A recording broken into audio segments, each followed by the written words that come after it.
Hello everyone, मेरा नाम है उत्कर्ष मिश्रा। ये वीडियो तो मुझको बनानी ही थी क्योंकि बहुत सारे बच्चे ऐसे हैं जिन लोगों का अभी तक सिलेबस कंप्लीट नहीं हुआ, या सिंपल शब्दों में कहूँ तो बहुत सारे बच्चे ऐसे हैं जिन्होंने अभी पढ़ाई नहीं की है। उनको कुछ भी नहीं पता कि उनके चैप्टर्स कितने हैं, आ क्या रहा है एग्जाम में, और उनको हो रही है बहुत सारी टेंशन। उसका सबसे बड़ा कारण तो एक ये होता है कि स्कूल जब खुलता है हमारा तो 1 डेढ़ महीने हमारे ऐसे ही निकल जाते हैं।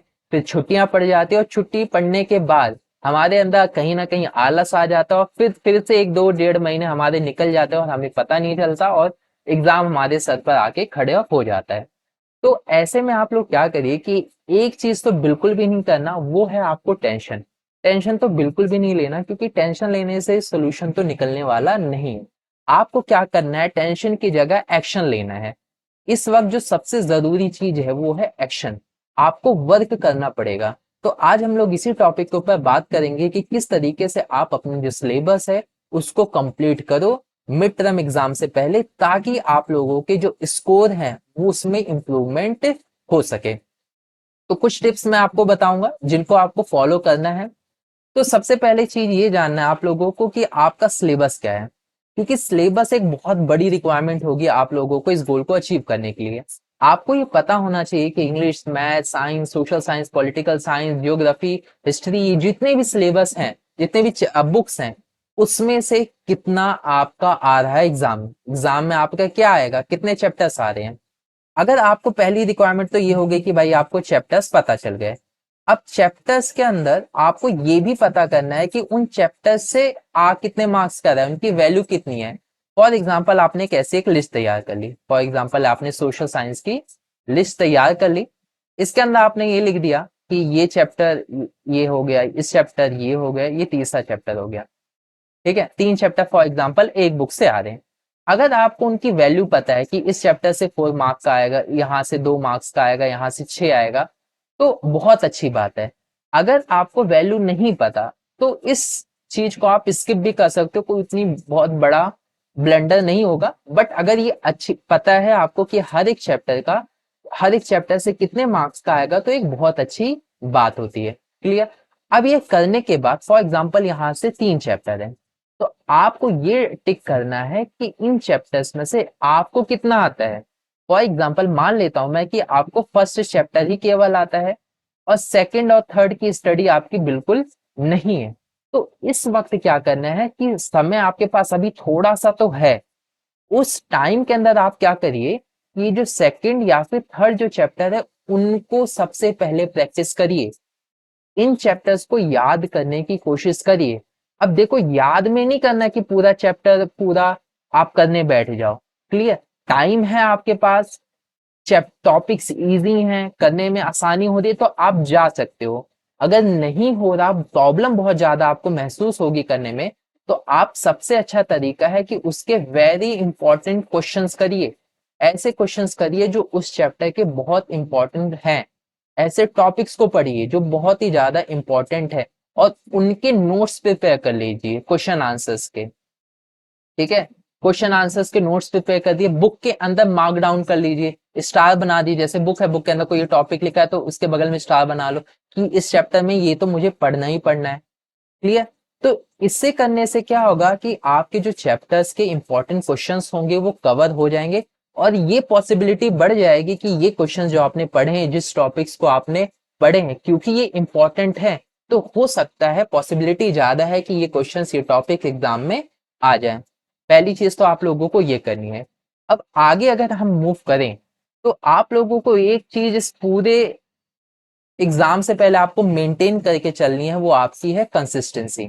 आपने ये कहावत तो सुनी होगी कि बूंद बूंद से घड़ा बन भरता है। तो इसी चीज को आपको फॉलो करना है। कंसिस्टेंसी आपको मेंटेन करके रखनी ही रखनी है। ठीक है। आपका जो कंसिस्टेंसी का ग्राफ होना चाहिए वो कुछ इस तरीके से होना चाहिए, मतलब ऊपर की तरफ होना चाहिए, ग्रोथ ऊपर की तरफ हो।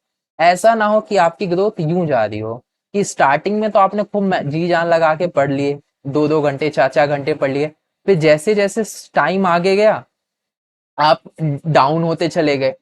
आप पहले 2 घंटे पढ़ रहे थे, अब 2 घंटे के आप आधे घंटे भी पढ़ लो तो वो भी बहुत बड़ी बात हो गई। तो ऐसा नहीं होना चाहिए। ग्रोथ आपकी यूं होना चाहिए कि पहले फॉर एग्जांपल आधा घंटे से शुरू किए, फिर 1 घंटे पे आए, फिर 1.5 घंटे पे आए, फिर 2 घंटों पे आ गए। तो इस तरीके से आपकी ग्रोथ हो तो बहुत ही ज़्यादा हेल्पफुल रहेगा। और कंसिस्टेंसी एक बहुत बड़ा रोल प्ले करेगी, ये बात ध्यान में रखना। डेली बार आपको पढ़ना पड़ेगा और डेली आपको कुछ ना कुछ लर्न करना ही पड़ेगा। यहाँ पे लर्न बहुत ज़्यादा मेन हो जाता है। आपको जो चीज़ें आपको याद करनी वाली है वहां से याद करिए, जिन चीज़ों में आपको प्रैक्टिस की रिक्वायरमेंट है उन चीज़ों को प्रैक्टिस करिए आप। अगले पॉइंट की तरफ मूव करें, जो कि बहुत सारे बच्चे इस वक्त कर देते हैं, वो बना लेते हैं टाइम टेबल। तो मैं तो रिकमेंड इस वक्त नहीं करूंगा कि आप लोग अपना टाइम टेबल बनाओ, क्योंकि ज्यादातर टाइम टेबल में आप लोग क्या बनाओगे मैं बताता हूँ। आप लोगों के टाइम टेबल में क्या होता है, फॉर एग्जाम्पल इस तरीके से। तो आप लोग 5 बजे उठना लेते हो, ठीक है, 5 बजे उठ गए। उसके बाद 1 घंटे बाद फॉर एग्जाम्पल आपने आधा घंटा उसको दे दिया, फ्रेश वगैरह होने के दे दिया। तो आपने कहा चलो आधे घंटे में फ्रेश हो जाऊंगा, नहा धो लूंगा, 6 बजे से मैं अपना पढ़ाई करना शुरू करूंगा। 7 बजे का मेरा स्कूल हो जाता है, फिर 2 बजे में 2 या 3 बजे में स्कूल से आऊंगा, फिर आधा घंटा रेस्ट करूंगा, फिर 4 बजे से पढ़ना शुरू कर दूंगा। तो ये चीजें तो आपको ऑलरेडी पता है। ये चीजें, इसको टाइम टेबल पे मत अपना दिमाग लगाओ, क्योंकि आप अभी फ्री हो पूरी तरीके से। यूं समझो कि आप अभी कुछ भी कर रहे हो, लेकिन जब आप एकदम से अपने आप को टाइम बाउंड में डाल दोगे तो बहुत प्रॉब्लम होगी। इस केस के अंदर फॉर एग्जांपल अगर 100 बच्चे हैं तो 99 या फिर कह लेते हैं 98%, 95% ऐसे बच्चे होंगे जो इस चीज को फॉलो नहीं कर पाएंगे। टाइम टेबल तो बना लेंगे पर फॉलो उसको नहीं कर पाएंगे। तो इसके लिए सोल्यूशन क्या है? इसके लिए सोल्यूशन ये है सिंपल सा, वो ये है कि आप ये गोल बना लो कि 2 घंटे मुझे पढ़ना ही पढ़ना है, 3 घंटे, 4 घंटे मुझे पढ़ना ही पढ़ना है। लिए ऐसा बना सकते हो कि 1 घंटा मैं सुबह पढ़ूंगा, 1 घंटा मैं शाम को पढ़ूंगा। पढ़ने का मतलब कुछ नई चीजें करनी है, नहीं कि आप ट्यूशन चले गए तो आप उसने उसको 1 घंटा उसमें जोड़ लिया, नहीं। आप खुद से सेल्फ स्टडी कर रहे हो, उसको आप जोड़ना 2 घंटों में। वो नहीं कि आप स्कूल से आ गए, ट्यूशन चले गए तो ट्यूशन में आपने 2 घंटा दे दिया तो 2 घंटा वो जुड़ गया, नहीं।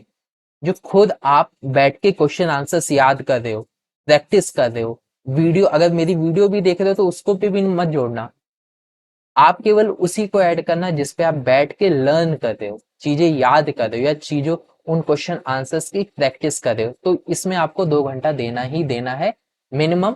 मैक्सिमम आप कितना भी दे सकते हो, जितना दोगे उतना ही बेटर रहेगा, क्योंकि टाइम आपके पास कम है। तो आपको अपनी एफिशिएंसी का बहुत यूज करना पड़ेगा। क्लियर? आपको अपना फुल पोटेंशियल यूज करना पड़ेगा, तभी आपके रिजल्ट में बहुत बड़ा इंप्रूवमेंट आएगा। ये चीज करने के बाद आप लोगों को क्या करना है, अपने जो सेकंड्स है उसको बहुत ही अच्छे से यूटिलाइज करना है। यानी हर एक सेकंड जो है उसकी आपको कीमत को समझना है, उसको यूटिलाइज करना है। यहाँ पे कहने का मतलब मेरा ये है कि जैसे फॉर एग्जांपल संडे आता है, सैटरडे की आपकी छुट्टी हो रही है, कोई वीकेंड्स पड़ रहा है, मतलब किसी भी तरीके से आपका एक हॉलीडे पड़ रहा है, या आपके पास कोई खाली समय है, ठीक है। तो आप लोग क्या करिए, उस खाली समय के अंदर अपना ये जो क्वेश्चन आंसर्स हैं, चैप्टर्स है, उनको याद करना, उनको पढ़ना शुरू करिए। क्योंकि ये चीज आपको दिमाग में रखना ही पड़ेगा कि आपके पास टाइम कम है और आपको मेहनत करनी ही करनी है, अदरवाइज आपके मार्क्स बहुत कम हो जाएंगे। और जो आपने स्टार्टिंग में सोचा था कि इस साल में बहुत अच्छे मेहनत करके एक अच्छा रिजल्ट लेकर आऊंगा, उसमें प्रॉब्लम आने लगेगी। तो इन चीजों पे जो मैंने बताया है उन पे फोकस करिए। मेरी तरफ से मैं आप लोगों को बेस्ट ऑफ लक बोलता हूँ, ताकि आप लोग इस गोल को अचीव करने में आपका एक बहुत बड़ा रोल हो और आप लोग इस गोल को अचीव भी कर पाओ। और आप लोगों के मेरे साथ बहुत सारी विशेष हैं, ताकि मिड टर्म से पहले आप लोग अपना सिलेबस अच्छे से कंप्लीट कर पाओ। और आप लोग इन चीजों को फॉलो करोगे तो आपके मार्क्स इंप्रूव होंगे ही होंगे। वीडियो कैसी लगी है आप लोग मुझे कमेंट करके बता सकते हो। क्या चीज आपको अच्छा लगा आप मुझे ये भी बता सकते हो। आप मुझे ये भी कमेंट करके बता सकते हो कि आप अपने सिलेबस की तैयारी करने के लिए क्या कुछ अलग कर रहे हो, क्योंकि इससे बहुत सारे बच्चे ऐसे होंगे जिनको मदद मिलेगी आपके उस टिप्स या फिर आपके उस आइडिया से। क्लियर? मिलते हैं आप लोगों से नेक्स्ट वीडियो में, तब तक के लिए बेस्ट ऑफ लक।